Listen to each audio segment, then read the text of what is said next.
Delhi పీర్గడి flyover పై car లోపల ముగ్గురు మృతదేహాలు లభించిన కేసు ఇప్పుడు మరో మలుపు తిరిగింది.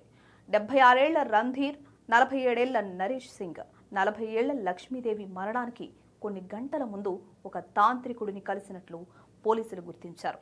ఉదయం పీర్గడిలో ఆ బాబాను కలిసిన ముగ్గురు మధ్యాహ్నానికి మళ్లీ అదే ప్రాంతానికి వచ్చారు.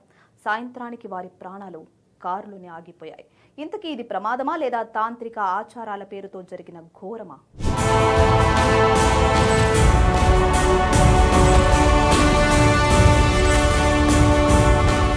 ఈ కేసును పోలీసులు పలు కోణాల్లో విచారిస్తున్నారు.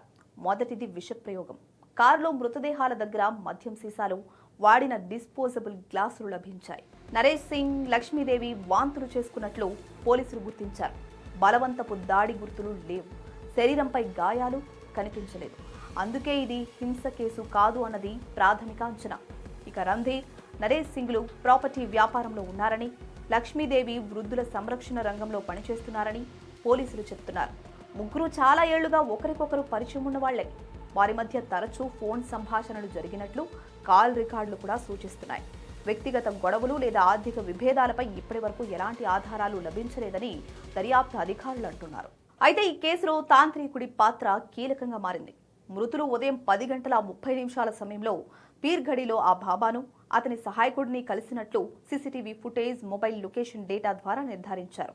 అక్కడి నుంచి రింగ్ రోడ్ మీదుగా ఈశాన్య ఢిల్లీ వైపు వెళ్లారు. మధ్యాహ్నం మళ్లీ అదే ప్రాంతానికి తిరిగి వచ్చారు.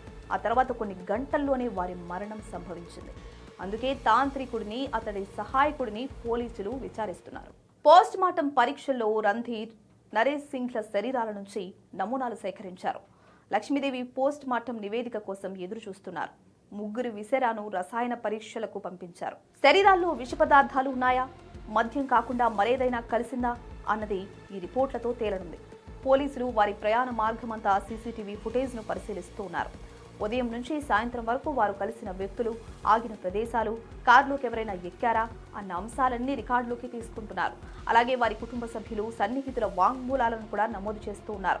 ప్రస్తుతం ఇది అనుమానాస్పద మృతిగా కేసు నమోదు చేసి దర్యాప్తు కొనసాగిస్తున్నారు పోలీసులు. విషప్రయోగం జరిగిందా, తాంత్రిక ఆచారాల పేరుతో ఏదైనా చేయించారా, లేక ఇది అనుకోకుండా జరిగిన ఘటన అన్నది ఇంకా తెలియలేదు. పోస్ట్ మార్టం విసెరా రిపోర్ట్లే ఈ కేసుకు కీలక మలుపు ఇవ్వనున్నాయి.